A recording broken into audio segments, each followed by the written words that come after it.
बिस्मिल्लाहिर्रहमानिर्रहीम। Dear students, आज का हमारा टॉपिक है रिफ्लेक्शन ऑफ साउंड वेव्स और यूनिट 11 जैसे कि हमने स्टार्ट किया है साउंड। सबसे पहले रिफ्लेक्शन ऑफ साउंड को डिस्कस करते हैं। इसे इको ऑफ साउंड भी कहा जाता है। जैसे कि आप पढ़ चुके हैं कि साउंड जो है ये in the form of waves travel करता है और वेव्स की एक प्रॉपर्टी है कि ये रिफ्लेक्शन के प्रोसेस को शो करती है। दैट इज़ जब भी वेव्स एक मीडियम से दूसरे मीडियम में ट्रैवल करती हैं, ठीक है, तो वो जो दूसरा मीडियम है वहाँ से उसके सरफेस के ऊपर से रिफ्लेक्ट बैक हो जाती हैं, बाउंस बैक हो जाती हैं टुवर्ड्स द फर्स्ट मीडियम। इसी प्रोसेस को हम इको और रिफ्लेक्शन ऑफ साउंड कहते हैं। इसे एक फिगर या एक एक्टिविटी की मदद से समझते हैं। अगर यहाँ पे आप देखें तो आपको ये एक अपरेटस नज़र आ रहा होगा जिसमें हमने एक, यहाँ पे अगर आप देखें तो ये एक पाइप आपको नज़र आ रहा है, ठीक है, और ये एक दूसरा पाइप आपको नज़र आ रहा है। ये भी इसका ओपन एंड है, इसका ये भी ओपन एंड है, ठीक है, और ये इसका एक ये क्लोज्ड एंड है। इस क्लोज्ड एंड में हमने एक स्टॉप वॉच को रख दिया है, स्टॉप वॉच, ठीक है, और ये इसका दूसरी साइड जो है ये इसका ओपन एंड है। इसके नीचे पेपर को रखा गया है और इन दोनों के दरमियान एक सॉफ्ट बोर्ड को रख दिया गया है। और जो दूसरी सरफेस हमारी बनेगी, ज़ाहिर है साउंड वेव्स ने रिफ्लेक्ट होना है तो उसके लिए दूसरा मीडियम भी चाहिए। तो वेव्स उसके लिए जो दूसरा मीडियम है वो यहाँ पे हम प्लाई वुड का एक गत्ता सा यहाँ पे बोर्ड सा इस्तेमाल करेंगे। अब होगा क्या, यहाँ से स्टॉप वॉच के अलार्म को ऑन किया जाएगा या इसकी साउंड वेव्स यहाँ से प्रोड्यूस की जाएंगी। जैसे ही साउंड वेव्स यहाँ पे प्रोड्यूस होंगी तो साउंड वेव्स इस पाइप के थ्रू यहाँ से साउंड वेव्स ट्रैवल करती हुई इस प्लाई वुड के साथ जाके टकराएंगी। जैसे ही इस प्लाई वुड के सरफेस के ऊपर ये जाएंगी, इस सरफेस से रिफ्लेक्ट बैक हो जाएंगी और रिफ्लेक्ट बैक होंगी क्योंकि हमने यहाँ पे आगे एक और पाइप लगाया हुआ है जिसका ये एंड ओपन है। तो ये वेव्स, जैसे कि आपको ब्लू कलर में नज़र आ रहा है, ये वेव्स इस साइड पे ट्रैवल करना स्टार्ट कर देंगी और यहाँ पे हम इसको अपने ईयर की मदद से सुन सकते हैं। तो यहाँ से हमें क्या पता चला कि वेव्स जो हैं वो रिफ्लेक्शन के प्रोसेस को शो करती हैं। रिफ्लेक्शन के प्रोसेस में होता ये है कि इंसिडेंट वेव जो है वो इक्वल जो है वो इंसिडेंट एंगल इक्वल होता है रिफ्लेक्टेड एंगल के। कैसे, यहाँ पे अगर आप देखें तो ये एक सॉफ्ट बोर्ड हमने रखा था और ये था एज ए नॉर्मल। अब नॉर्मल जो है इस फिगर पे आ जाए, नॉर्मल जो है ये यहाँ जो वहाँ पे ड्रॉ किया जाता है जहाँ पे इस वेव हिट करती है। अब अगर इस फिगर में देखें ये इंसिडेंट साउंड वेव है। इंसिडेंट साउंड वेव का मतलब जो रिफ्लेक्टिंग सरफेस के ऊपर हिट करेगी, और रिफ्लेक्टेड साउंड वेव का मतलब जो इसके ऊपर हिट करने के बाद ये रिफ्लेक्ट बैक होगी टूवर्ड्स द फर्स्ट मीडियम। अब यहाँ पे नॉर्मल जो है वो कहाँ पे ड्रॉ करना है, नॉर्मल आपने उस पॉइंट ऑफ इंसिडेंट के ऊपर ड्रॉ करना है और ये नॉर्मल 90 डिग्री का एंगल होता है। यहाँ पे आप देखेंगे बिल्कुल एक स्ट्रेट लाइन है, परपेंडिकुलर लाइन है जो कि 90 डिग्री का यानी 90 डिग्री के एंगल पे ड्रॉ की जाती है।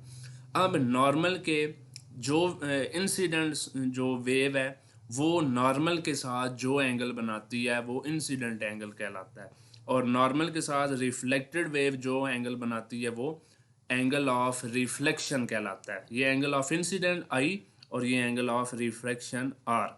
अब इसमें होना ये चाहिए रिफ्लेक्शन के लिए कि angle of incidence should be equal to the angle of reflection. तो मेजर करने पे हमें पता चलता है कि जिस एंगल पे साउंड वेव्स यहाँ पे इंसिडेंट हुई थी उसी एंगल पे रिफ्लेक्ट बैक हो जाती हैं दूसरे आपके दूसरे जो ये ओपन एंड पाइप है। तो ये था हमारे पास रिफ्लेक्शन ऑफ साउंड वेव्स का प्रोसेस। साउंड चूँकि वेव्स हैं, वेव्स की फॉर्म में ट्रैवल करती हैं, इसीलिए हम कह सकते हैं कि साउंड जो है वो रिफ्लेक्शन के प्रोसेस को शो करती हैं। अब इको, इको जो है वो सुनने के लिए ज़रूरी है कि हमारा जो साउंड है और रिफ्लेक्टेड साउंड है, यानी यहाँ पे अगर आप देखें ये जो साउंड यहाँ से रिफ्लेक्ट होने के बाद हमारे ईयर तक पहुँचने का साउंड, यानी यहाँ से साउंड वेव्स प्रोड्यूस हों, यहाँ से यहाँ पे स्ट्राइक करें और यहाँ तक हमारे कान तक, ईयर तक पहुँच जाएं। उसके लिए डिस्टेंस, उसके लिए टाइम कितना होना चाहिए? 0.1 सेकंड। क्यों? क्योंकि हमारा जो माइंड है उसमें जो ब्रेन है उसमें 0.1 सेकंड तक जो है वो साउंड को, सेंसेशन को फील करता है। जैसे कि आपको पता है स्पीड ऑफ साउंड जो है वो 340 मीटर पर सेकंड होती है और 0.1 सेकंड के बाद हमें क्लियर इको सुनाई देगी। तो according to s is equal to v t, आप जानते हैं s is equal to v t, आप 9th क्लास में पढ़ चुके हैं। तो यहाँ से अगर हम डिस्टेंस निकालना चाहें तो हमारे पास वेलोसिटी, तो स्पीड ऑफ साउंड जो है वो 340 मीटर पर सेकंड है। इसको जब आप टाइम से मल्टीप्लाई करेंगे, यानी कितना टाइम हमें चाहिए रिफ्लेक्शन इको सुनने के लिए? 0.1 सेकंड। और ये 0.1 सेकंड क्या टाइम है? जब हम साउंड प्रोड्यूस कर रहे हैं और साउंड रिफ्लेक्ट बैक होकर हमारे पास पहुंच रही है। तो यहाँ पे हमारे पास जवाब आएगा 34 मीटर। ठीक है, s is equal to 34 metre. अब ये वो टाइम है, ठीक है, जिसमें अगर आप देखें तो ये जो साउंड है यानी यहाँ से स्टार्ट हो, यहाँ पे आए, फिर यहाँ पे वापस आ जाए, तो ये हमारे पास है वो डिस्टेंस है 34 मीटर। तो अगर हम इसका हाफ कर दें, ठीक है, तो ऑब्स्टेकल, यानी ऑब्स्टेकल से मुराद है कि यहाँ पे जो हमने प्लाईवुड यूज़ किया है, यानी फिर इसका अगर हाफ डिस्टेंस करेंगे तो इंसिडेंट वेव से यहाँ तक का डिस्टेंस आ जाएगा। तो हमें अगर क्लियर इको सुननी है तो उसके लिए सोर्स से, यानी ये जो स्टॉप वॉच है ये हमारा इस केस में सोर्स है, सोर्स से लेके जो दूसरा मीडियम है, जो ऑब्स्टेकल है, वहाँ तक का जो डिस्टेंस है वो कम अज़ कम हमारा जो जिस डिस्टेंस है वो 17 मीटर का होना चाहिए। क्योंकि यहाँ से यहाँ तक 17 मीटर और फिर यहाँ से यहाँ तक 17 मीटर, तो ये टोटल 34 मीटर का डिस्टेंस बन जाता है। तो 34 मीटर का डिस्टेंस बनता है जब वो आपका इंसिडेंट साउंड वेव और रिफ्लेक्टेड साउंड वेव जब आपको सुनाई देगी। यानी अगर आपने क्लियर इको सुननी है तो आपका जो भी सोर्स ऑफ साउंड है उसका, और जो आपके पास ऑब्स्टेकल है, जो दूसरा मीडियम है, सेकंड मीडियम है, उसके दरमियान डिस्टेंस जो है वो 17 मीटर का होना चाहिए। देन आपको क्लियर इको सुनाई देगी। तो ये था हमारा रिफ्लेक्शन ऑफ साउंड का टॉपिक। अब हम अपने नेक्स्ट टॉपिक के ऊपर चलते हैं, जो कि है हमारा speed of sound. Speed of sound जो है वो आपको पता है कि पार्टिकल्स वाइब्रेट करते हैं, ठीक है, वाइब्रेशन की वजह से वेव्स प्रोड्यूस होती हैं, साउंड वेव्स प्रोड्यूस होती हैं। तो स्पीड ऑफ साउंड जो है वो एयर में स्पीड ऑफ साउंड जो है वो हमारे पास कितनी है जी? 343 मीटर पर सेकेंड 1 एटमॉस्फेयर प्रेशर के ऊपर और 21 डिग्री सेंटीग्रेड टेम्परेचर के ऊपर। फार्मूला जो है वो वही जो आपने पिछले चैप्टर में पढ़ा है, v is equal to f lambda, speed of sound को फाइंड करने का। और लिक्विड में सबसे ज़्यादा स्पीड ऑफ, सॉलिड में सबसे ज़्यादा स्पीड ऑफ साउंड होती है, उससे कम लिक्विड में, फिर उससे कम गैसेस में। ठीक है, लिक्विड में गैसेस के 5 गुना ज़्यादा होती है और सॉलिड में गैसेस के 15 टाइम्स ज़्यादा हमारे पास स्पीड ऑफ साउंड होती है। तो ये एक छोटा सा आर्टिकल है स्पीड ऑफ साउंड के हवाले से। नॉइज़ पोल्यूशन,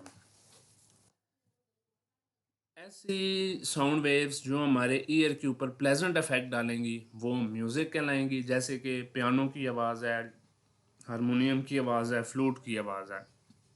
और ऐसी आवाज़ें जो हमारे ईयर के ऊपर अनप्लेजेंट इफेक्ट डालती हैं वो नॉइज़ कहलाती हैं। जैसे कि जो बिग सिटीज़ में गाड़ियों का शोर हो गया, मशीनरी जो है वो बहुत हैवी मशीनरी का शोर है, वो हमारे जहन के ऊपर, हमारे ईयर के ऊपर जैरिंग इफेक्ट, अनप्लेजेंट इफेक्ट डालती हैं, उसे नॉइज़ कहते हैं। अब नॉइज़ जो है वो एक पोल्यूशन की फॉर्म है। इसकी वजह से इंसानी सेहत को भी बहुत सारे नुकसान जो है वो होते हैं। नॉइज़ पोल्यूशन में सबसे बड़ा जो इसका सोर्स है वो हमारे पास है हैवी मशीनरी।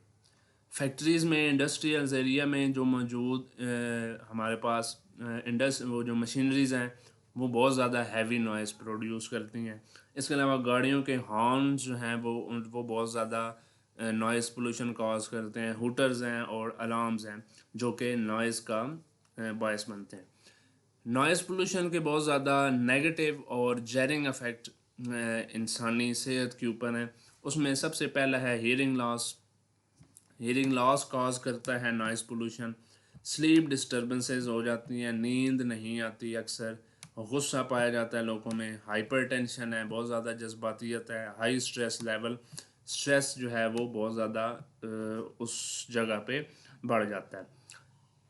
सेफ़ लेवल जो है, सेफ़ लेवल का मतलब है कि कितना एक इंसान या हम जो है वो बियरेबल है नॉइज़ पोल्यूशन। तो ये दो चीज़ों पे डिपेंड करता है। पहली बात, level of volume of noise, यानी नॉइज़ का कितना वॉल्यूम है। वॉल्यूम आप ऊपर नीचे करते हैं टीवी का, तो वॉल्यूम, नॉइज़ का वॉल्यूम कितना है, बहुत ज़्यादा नॉइज़ है या कम नॉइज़ है। और दूसरी चीज़ है पीरियड ऑफ एक्सपोजर, यानी कितने देर तक कोई इंसान जो है वो उस नॉइज़ पोल्यूशन में रहता है।